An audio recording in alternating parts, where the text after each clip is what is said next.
What if God uses Donald Trump for good?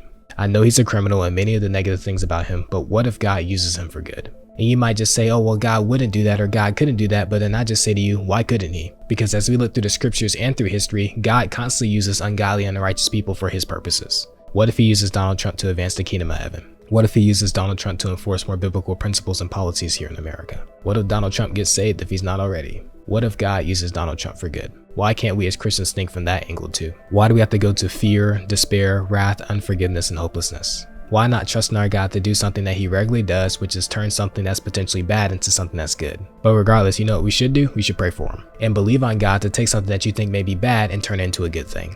And pray that God does use him to further the gospel and to advance the kingdom of heaven. And pray that God does use him in a way that leads this country in some way or another back to Christ. Because God could use Donald Trump for good. And that's something that we should face and be open to. Because what if God uses what you don't like for the betterment of his kingdom?